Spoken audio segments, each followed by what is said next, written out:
जय सत्यम सिद्धाय नमः। जैसे कि अभी मैंने पिछले वीडियो में जो विषय सत्संग का उठाया था वो था क्या नाम है, प्रेम रमण से यानी भोग योग साधन प्रणाली से साधना। अब इससे आगामी विषय है कि जो प्रेम रमण यानी भोग योग साधना प्रणाली क्या है और वाम मार्ग जो संसार में प्रचलित था उसकी असफलता क्यों हुई और उसका कारण क्या, और गृहस्थ साधना में प्रेम रमण साधना का सिद्धांत क्या है।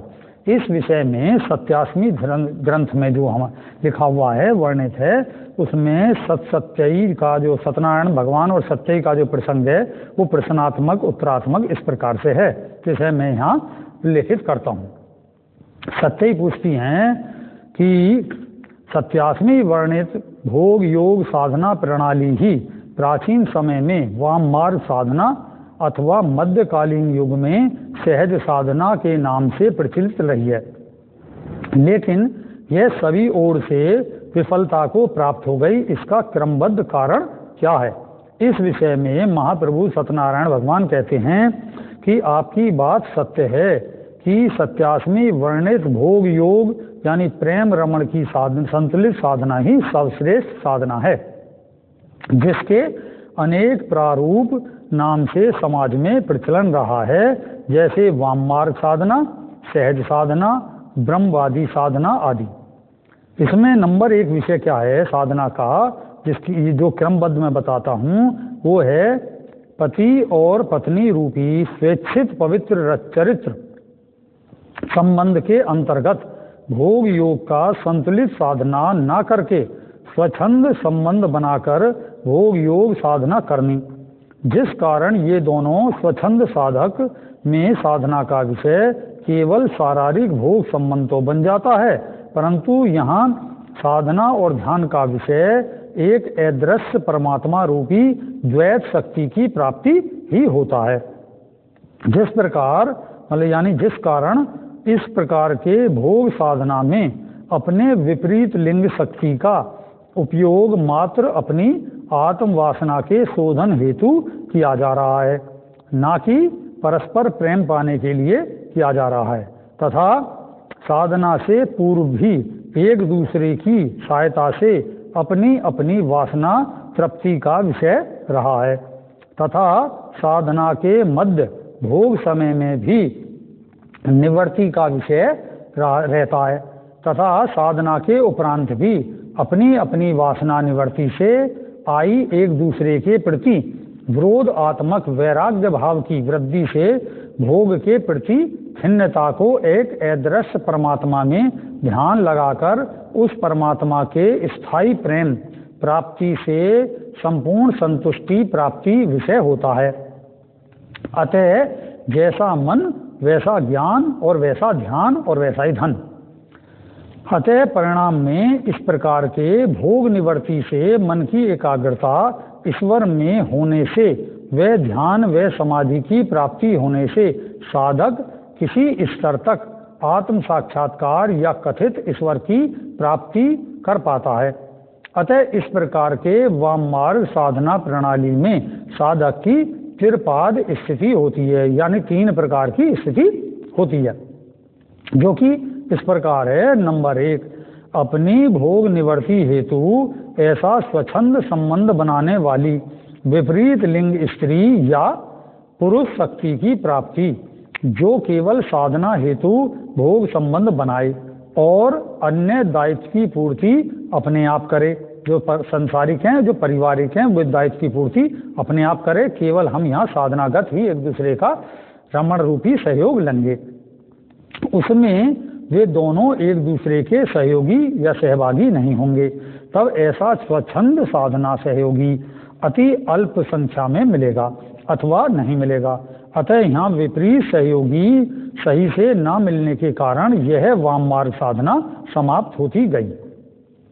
दूसरा विषय है, अगर ऐसे स्वच्छंद संबंध वाले सहयोगी मिल भी गए तो वो जिस एकांत स्थान पर साधना सिद्धि की प्राप्ति तक किस प्रकार गुप्त रूप से भोग करेंगे, ये प्रश्न है।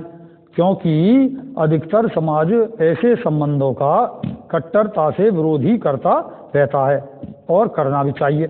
और अधिकतर भूमि स्थान ऐसे समाज के अधीन ही रहने के कारण ऐसे गुप्त संबंधों का शीघ्र उजागर होने से विरोध होकर उन्हें निकासित कर दिए जाने से ये साधना अर्थात वाममार्ग साधना भंग होती है। अतः यह भी वाममार्ग साधना की विफलता का एक प्रमुख कारण है। तीसरा कारण है, ऐसी स्वच्छंद साधना में पुरुष तो दिगंबर अथवा एकांत स्थल पर निर्विघ्न रह सकता है, जबकि स्त्री ना तो दिगंबर रह सकती है और ना ही एकांत स्थल पर निर्विघ्न रह सकती है, क्योंकि समाज में व्याप्त चोर डकैत या भोग वृत्ति के कारण मनुष्य जो भोग वृत्ति के जो कारक हैं वे भी उससे शारीरिक संबंध बनाने का प्रयास करेंगे अथवा उसे परेशान करेंगे। अतः इस कारण भी यह वाममार्ग साधना की सफलता में प्रमुख विफलता की प्राप्ति होती है। चौथा कारण आता है, और अगर किसी सार्वजनिक स्थान से दूर जंगल अथवा मठ बनाकर ऐसी सामूहिक साधना भी की जाती है तो वहाँ अनेक स्त्री पुरुष साधक में प्रमुखता भोग वृत्ति होने के कारण अधिकतर अपनी अपनी वासनागत रुचि के कारण सहयोगियों में बदलाव आते रहेंगे। आज उसे कोई अच्छा लग रहा है, आज उसे कोई और अच्छा लग रहा है, नतीजा वो तन के स्तर पर ही बने रहेंगे। यहाँ प्रेम घटित नहीं होता है और प्रेम ही साधना का मूल कारण है। इसलिए यानी क्योंकि दोनों को परस्पर प्रेम तो है ही नहीं, मात्र आत्मवासना की भोग निवृत्ति ही प्रमुख विषय और प्रमुख रुचि है। अतः दोनों किस प्रेम की प्राप्ति के कारण परस्पर स्थायी प्रेम संबंध रखें। अतः परस्पर ऐसे भोगात्मक बदलाव से मन में एक अतृप्तिपूर्ण चंचलता और विचलन रहने से गंभीर ध्यान की प्राप्ति कभी भी नहीं होती है। अतः जब ध्यान ही नहीं होगा और ध्यान में सिद्धि और प्रवेश ही नहीं होगा तो इस मार्ग से सिद्धि मिलनी असंभव होगी, और यही इस प्रकार के स्वच्छंद वाम मार्ग साधना की विफलता का प्रमुख कारण है ना। अतः यहाँ जो पांचवा कारण है, अब यहाँ ऐसे मत में कोई सिद्ध गुरु भी होना चाहिए, तो वो अपने से विपरीत लिंगी साधक को तो अपने भोग सहयोग द्वारा शक्तिपात कर उच्चता प्रदान कर सकता है। मानो कोई स्त्री गुरु है तो वो अपने से विपरीत जो पुरुष शिष्य है उसका जो भोग सहयोग देकर शक्तिपात कर उसे उच्चता तो प्रदान कर सकता है, लेकिन वो फिर अपने ही लिंगी स्त्री को स्त्री शिष्य से किस प्रकार का संबंध बना पाएगी और किस प्रकार शक्तिपात करेगी। ऐसे ही ठीक पुरुष का है, अगर पुरुष गुरु है तो वो स्त्री के भोग सहयोग देकर उसको शक्तिपात करके उसे उच्चता तो प्रदान कर सकता है, परंतु अपने पक्ष का पुरुष के लिए पुरुष का संग देना वहाँ पर जो है शक्तिपात कर उच्चता प्रदान नहीं कर पाएगा। परंतु वो अपने ही पक्षीय लिंगी साधक को कैसे भोग सहयोग प्रदान करेगा। अतः यहाँ गुरु का अपने विपरीत लिंगी साधक को सहयोग और भोग देना भोग सहयोग देना तो ठीक है, परंतु अपने पक्षीय लिंग साधक को सहयोग ना देना जैसे विरोधाभासी साधना सहयोग से आई भयंकर अतृप्ति ही से शीघ्र ही मठ में या जो वहाँ अखाड़ा है, जो वहाँ वो है आश्रम, उसमें विद्रोह हो जाएगा। अतः यह भी वाम मार्ग साधना की विफलता का प्रमुख जो है कारण रहा है।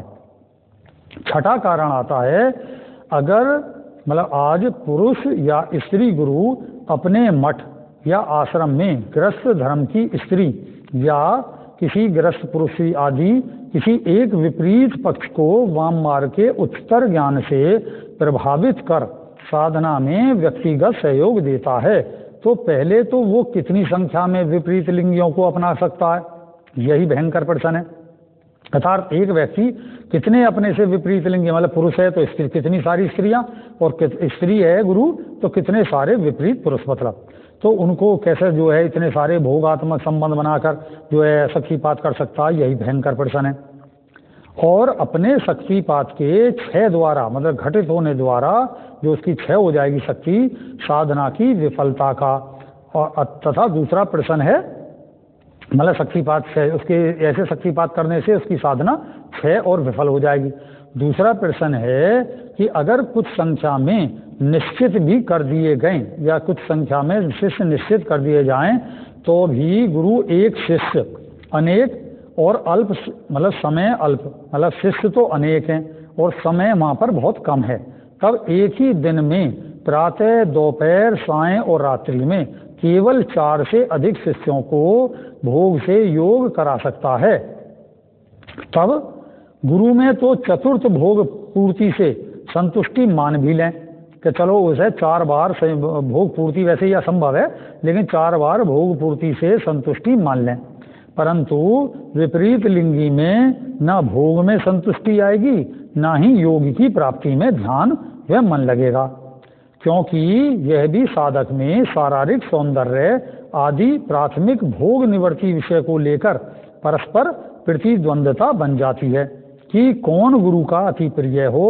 अतः ऐसे संबंध में गुरु द्वारा भोग समय में की गई, मतलब गुरु द्वारा जो है भोग की जो गई समय उसकी कोई भी उपेक्षा, मतलब उस समय जैसे भोग का क्षण है और उसमें उसने सौंदर्य वाले को जो है थोड़ा जरा पकड़ा और जो सौंदर्य कम है उसको थोड़ा सा इग्नोर किया, तो यहाँ पर इस प्रकार की गुरु की जो अति प्रियता है, ऐसे संबंध में गुरु द्वारा भोग समय की गई कोई भी उपेक्षा, चाहे वो व्यक्तिगत कारण से हो या अन्य कारण से, वो विपरीत लिंगी साधक में विक्षोभ उत्पन्न कर देगी, मतलब क्षोभ उत्पन्न कर देगी और ये क्षोभ उत्पन्न करना ही ध्यान नहीं लगाने देगा और एक ईर्षा और वैसी ये सब वहाँ साधना के बीच में खड़ी हो जाएंगी।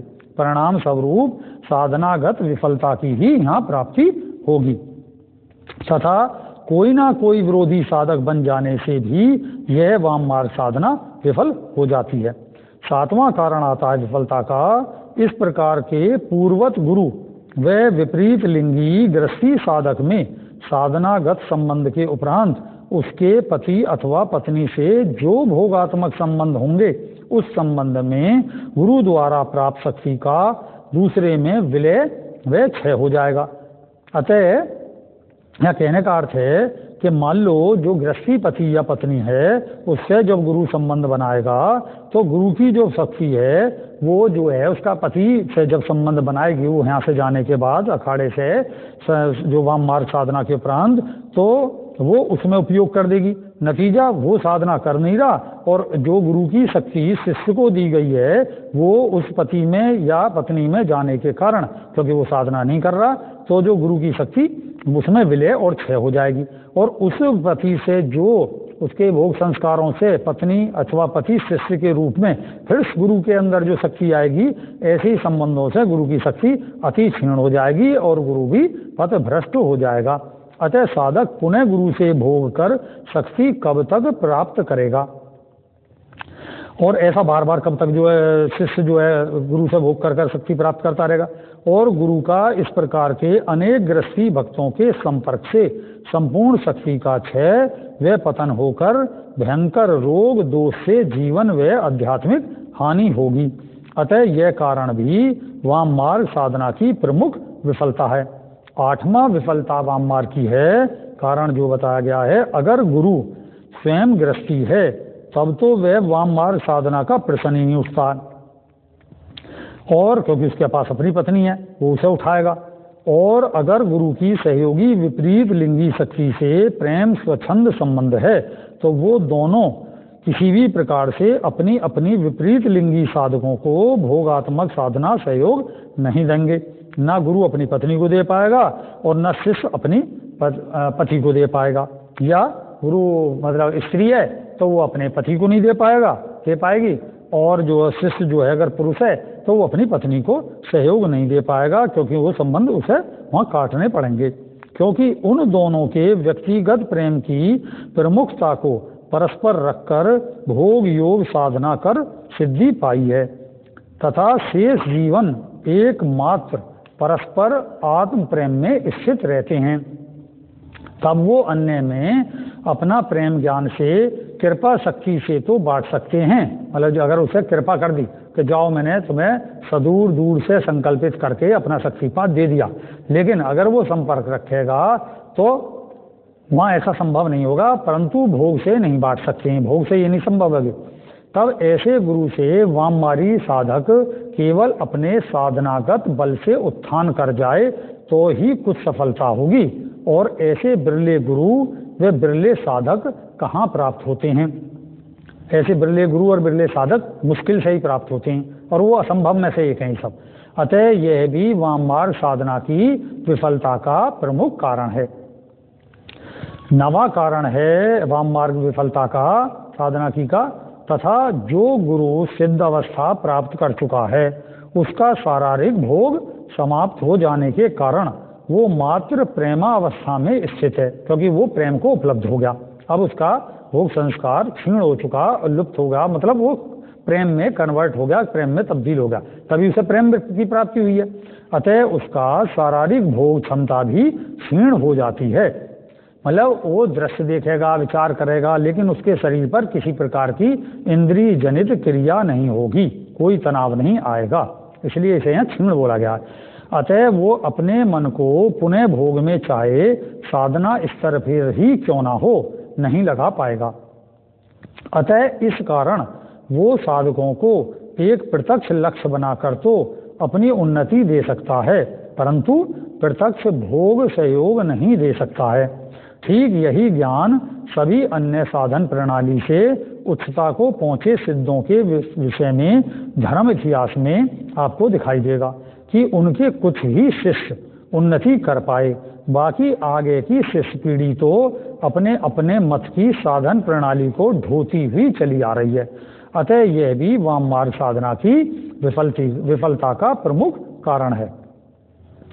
10वां वाम मार्ग की साधना का विफलता का कारण है कि स्वच्छंद व स्वेच्छित संबंध गुरु शिष्य या साधक साधिका के मध्य किसी भी रूप में हो, अगर ऐसे रिश्ते के बाद भी योग या कुछ सिद्धि उपलब्ध नहीं हुई तो ऐसे ही शीघ्र ही ऐसे संबंध के प्रति परस्पर दोनों में आपराधिक बोध और पछतावा आने लगता है, तथा उम्र की वृद्धि होने पर, अधिक आयु बढ़ जाने पर साधना करते करते अपने आगामी जीवन के प्रति जो असुरक्षा का अनुभव होने लगता है उन्हें, और सोचने लगते हैं दोनों कि इससे तो मैं सामान्य गृहस्थी होता तो कम से कम अपनी वृद्धावस्था में सेवा तो प्राप्त कर लेता, और भाई अपनी संतान होती, पत्नी होती, उससे सेवा प्राप्त कर लेता। यहाँ तो किसी प्रकार का कुछ भी हाथ ना आया, इसे बोलेंगे ना खुदा मिले, ना विसारे सनम, ना इधर के रहे ना उधर के हम, जबकि यहाँ तो कुछ भी प्राप्त नहीं हुआ,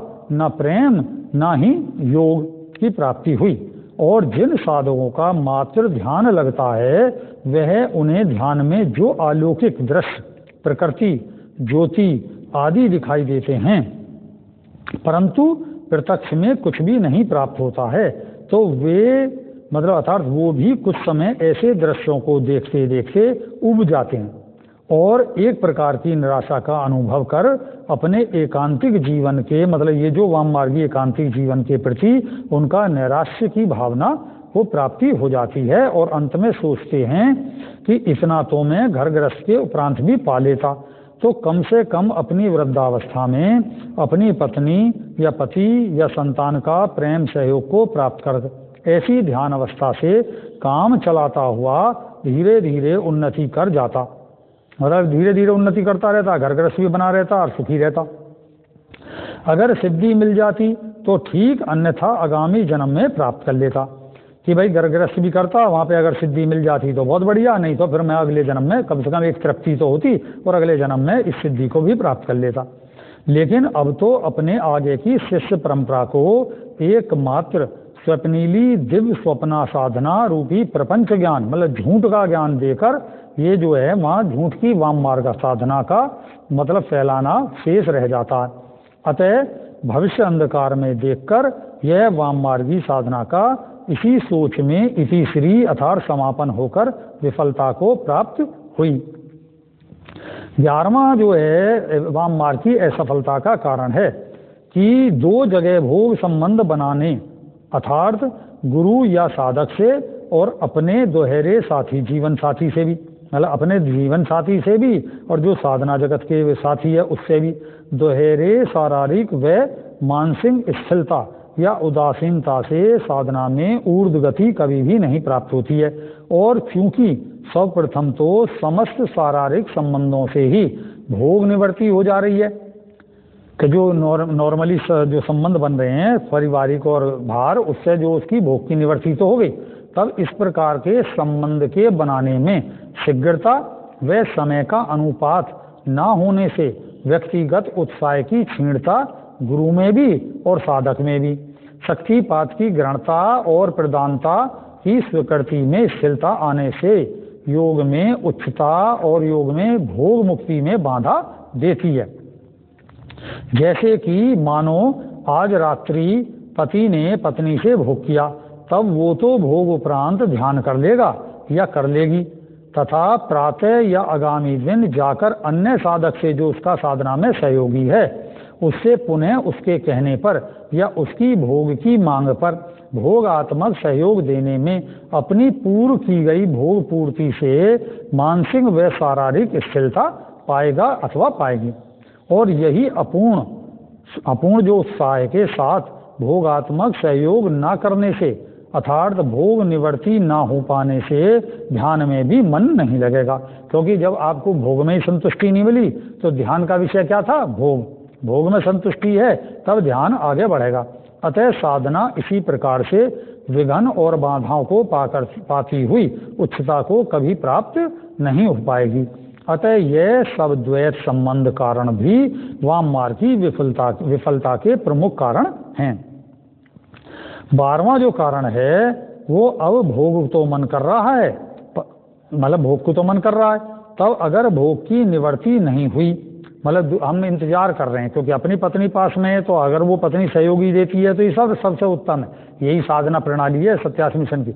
लेकिन जो यहाँ दिया गया है वाम मार्ग, उसकी विफलता किस कारणों से है कि मैंने एक पार्टनर चुना और वो अभी मेरा मन कर रहा है भोग का, और वो भोग के लिए प्रस्तुत नहीं है, वो साधना के लिए प्रस्तुत नहीं है, वो देर से आए या आई है अथवा आया है, तो इसमें भोग की जो है निवृत्ति प्राप्ति नहीं होती है।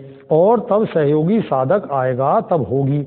इस बीच के अंतराल में, जो इस बीच का समय अंतराल है, उसमें जो शारीरिक और मानसिक अतृप्ति हुई उससे भोग के अतृप्त संस्कारों की पुनर्वृद्धि का क्या निदान है?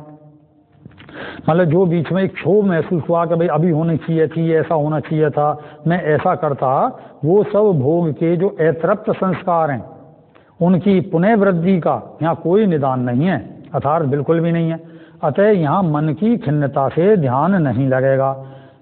अब चाहे ऐसे भोग से अतृप्त साधक कितना ही मंत्र जप यज्ञ में ध्यान लगाए, मतलब वो ऐसा जब अतृप्ति मन में अतृप्ति है तो वो चाहे कितना ही मंत्र जपे और कितना ही यज्ञ करे, तो उसका ध्यान में मन ना लगने के कारण कोई सिद्धि उसे प्राप्त नहीं होगी।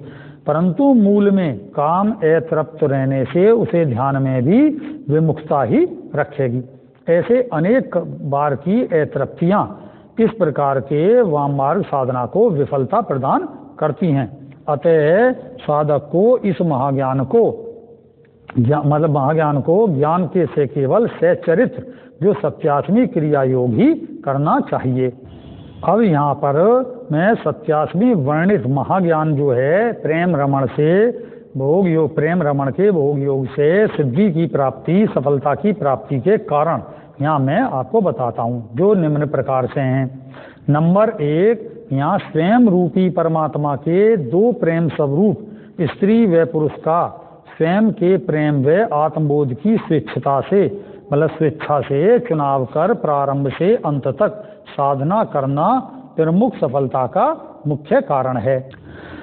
दूसरा, यहाँ प्रेम तथा ध्यान का विषय भी स्वयं तथा स्वयं का अर्ध स्वरूप है। अतः यहाँ द्वैत प्रेम से अद्वैत प्रेम की प्राप्ति सर्वोच्च चरित्र प्राप्त कराती है।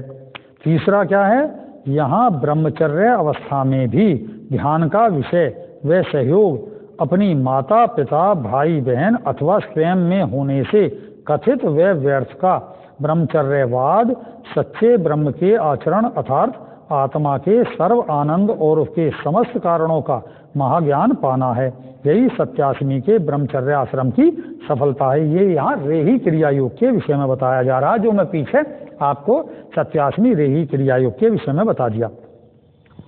चौथा क्या है, यानी यहाँ कथित ब्रह्मचर्य धारण से आत्मा के समस्त आनंद कर्मों का नाश कर जो व्यर्थ की नपुंसकता है या निष्क्रियता की प्राप्ति है वो यहाँ नहीं है। यहाँ व्यर्थ के दिखावटी धर्मपरायण गृहस्थ धर्म के निर्वाह से आत्मा को नपुंसक बनाकर निर्थक व अतृप्त कर्मों की मृत्यु तुल्य पीड़ा के जीवन चक्र की प्राप्ति है।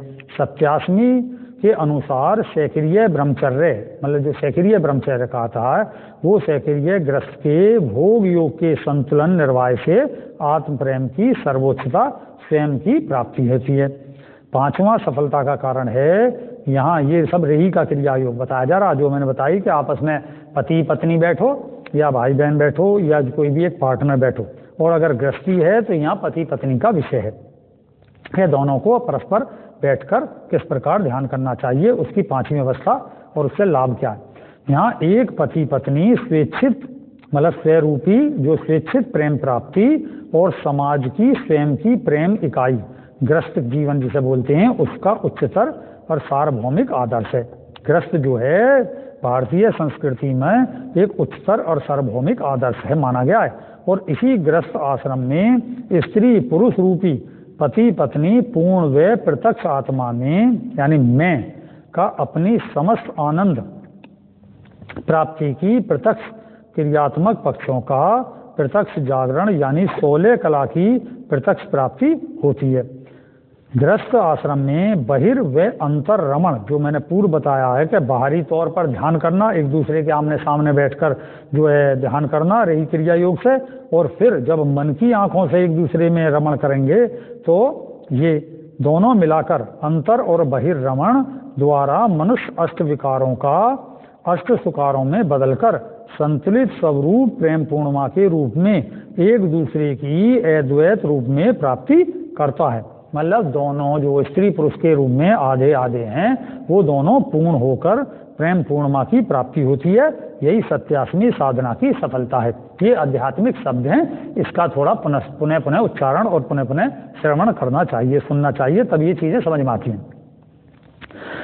छठा जो सफलता का कारण है, यहाँ आत्मा के 2 स्वरूप ऋणात्मक शक्ति व धनात्मक शक्ति स्त्री या पुरुष प्रत्यक्ष भौतिक भोग प्रेम को पति पत्नी के रूप में प्राप्त करता है, तथा यही स्त्री व पुरुष का स्वेच्छित जो प्रत्यक्ष विशुद्ध प्रेम का स्वरूप है जो भाई बहन के रूप में भगवान ने दिया है के रूप में निर्वाह कर प्राप्त करता है।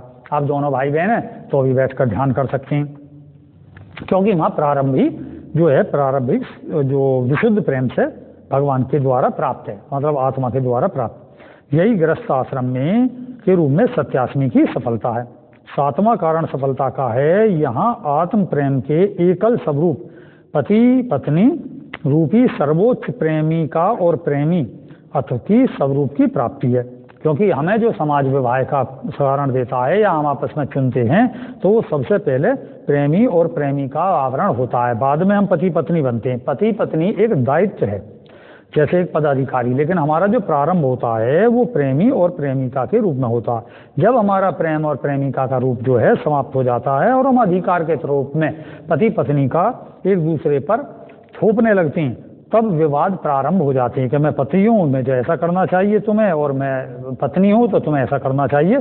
तो हम और गिव एंड टेक के चक्कर में पड़कर अपना परस्पर जो हमारा सबसे पहले हमने चुनाव करा था प्रेमी और प्रेमिका का, वो हम खो बैठते हैं और हम एक मांग बन जाते हैं। और जब मांग हो जाते हैं तो पूर्ति होने से सिद्धांत समाप्त हो जाता है, नतीजा तलाक वगैरह ये सारी चीज़ें शुरू हो जाती हैं।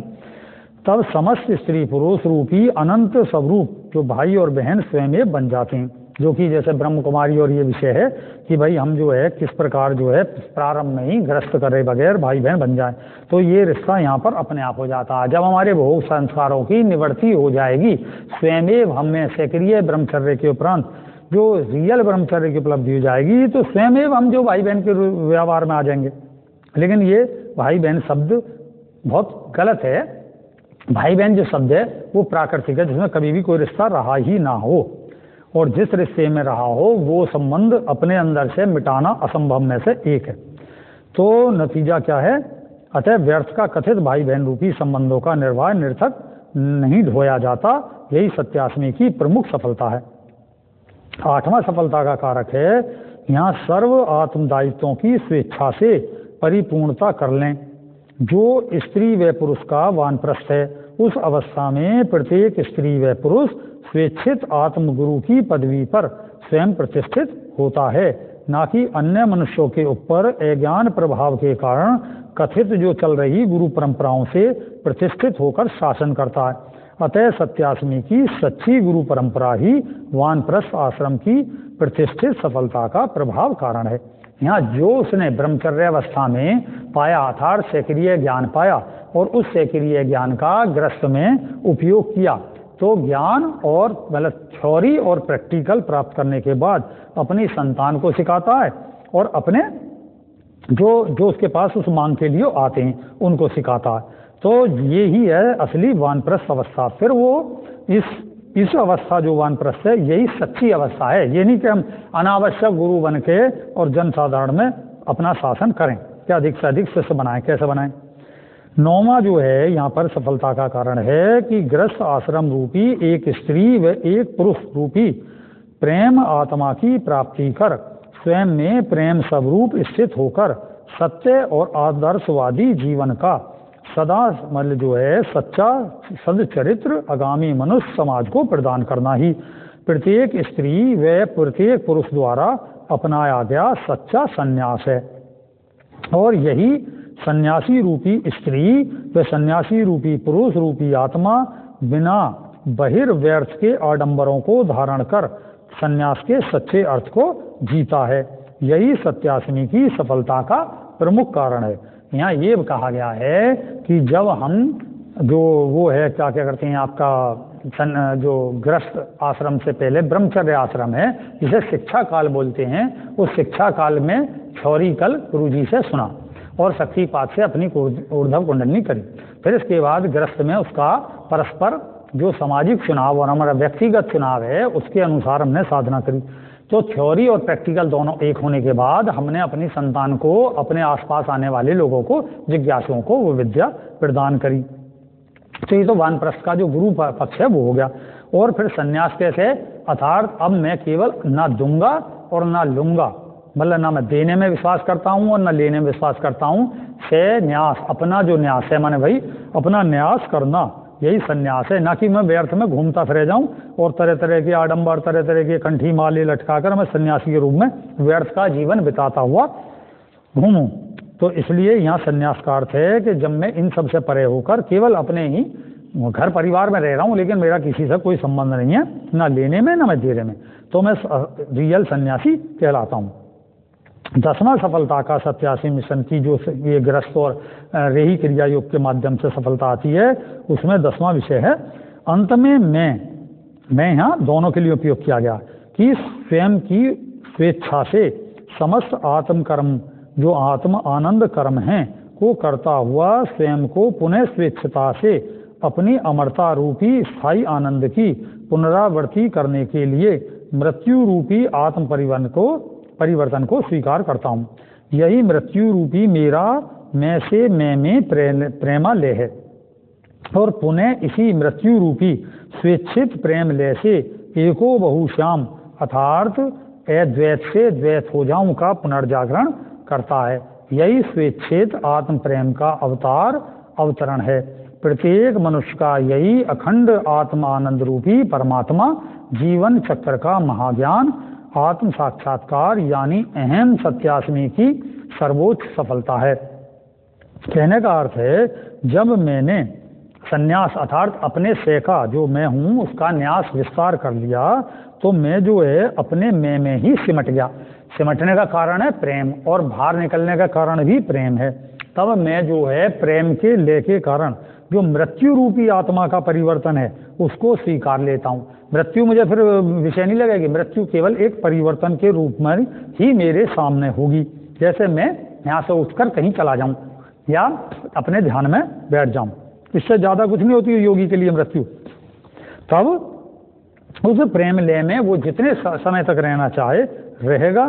फिर उसी प्रेमी मतलब प्रेम रूपी मृत्यु जो परिवर्तनशील है उस स्वेच्छित प्रेम लय से पुनः फिर अपने को उपस्थित करता, एको बहुश्याम, कि मैं एक से फिर अनेक हो जाऊं। मतलब जो मैं था अब शांत था, अब मैं, अशांत का अर्थ नहीं है यहाँ पे, शांत से शांत का अर्थ, मैं अपना फिर पुनः विस्तार करता हूँ।